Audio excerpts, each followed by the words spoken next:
Indigenous North Africans in Canada say Algerian government is spying on them. Young person self-immolates in Winnipeg mosque. Spending on nuclear weapons sees record rise. BBC investigation finds Greek Coast Guard threw migrants overboard to their deaths. And landslides in Ecuador leave 6 dead. Good morning. It's Tuesday, June 18th. I'm Nora, and here are your headlines.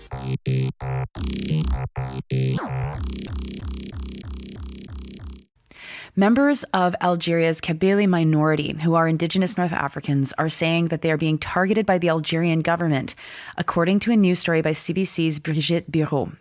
In the story, Bureau speaks to several members of the Kabyle community in Quebec, including members of the federal and provincial governments, who say that they've been targeted by the Algerian government or the Algerian embassy in Canada directly. Most of the people interviewed in the article are part of or have connections to the Movement for Self-Determination of Kabylia, or MAK, which was designated by Algeria as a terrorist group in 2021. They talked about meetings with members of the Algerian embassy, where they were asked about their connections to the group and being spied on. In Canada, the group has organized protests in Ottawa and Montreal to demand the release of political prisoners in Algeria and is calling on the government to step in to protect members of the community who are here in Canada. Of course, this is not a community or a country that has been talked about in relation to the scandal on foreign interference in Canada. We don't know what the document says of the parliamentary committee that has just released its report on foreign interference in Canada, but is Algeria on anyone's radar? Is this a country that was mentioned in these documents? Who knows? Because they're not being released to us. So not us. Average people don't know. Next, a quick warning for this story, as it contains details of self-harm. If you want to turn off or take out your headphones, count to 20, and then put them back in. You'll miss it. A young man is dead after self-immolating in a mosque in Winnipeg. The incident happened on Sunday, the first day of Eid al-Adha, which is celebrated by Muslims worldwide. In reaction, the Manitoba Islamic Association Board called for more mental health support. The statement also refers to the ongoing genocide in Gaza and its impact on the Muslim community. The statement read, quote, "We cannot have positive mental health in the context of a racist, Islamophobic, and genocidal world. And we cannot alleviate mental health concerns in a world that does not prioritize mental health as health," unquote. It's not clear from the reporting if the genocide was the motivating reason for the young man's actions, but this is not the first time we've seen stories of self-immolation in the past few months, including on campus at Red Deer College in Alberta. In that situation as well, there was very little reporting done. Next, the International Campaign to Abolish Nuclear Weapons is reporting that global spending on nuclear weapons was up by an estimated 13% to a record $91.4 billion in 2023. The rise is driven by U.S. defense spending as a result of the war in Ukraine and the ongoing genocide in Gaza. While the United States tops spending on nuclear weapons, the report by the group found that all 9 countries that own nuclear arms have increased their spending and are on course to spend $100 billion a year on these weapons.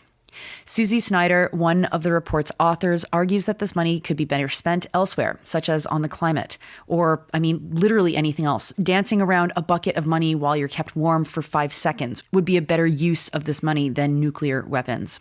Speaking to The Guardian, he said, quote, "These billions could have been used for combating climate change and saving animals and plants to sustain life on Earth from extinction, not to mention improving health and education services around the world," unquote.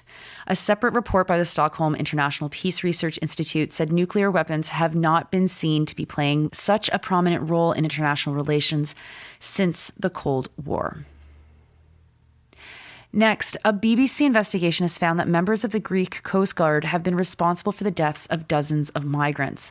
The BBC reports that witnesses have reported that at least 9 people were thrown into the water and were killed as a result.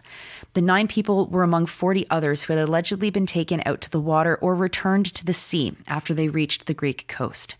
The BBC investigated 15 incidents in total that took place between May 2020 and 2023. They found that 43 people were killed in that time.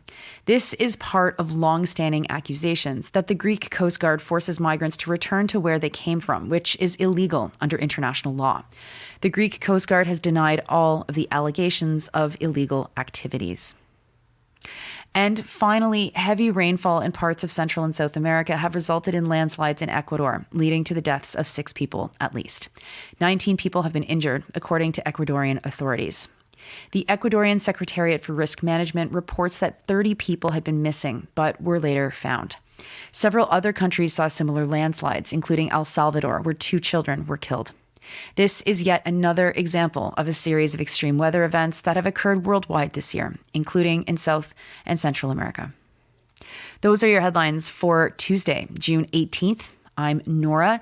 It's Tuesday. It's Sandy and Nora Day. That's right, folks. Sandy Nora episode dropping in a couple of hours.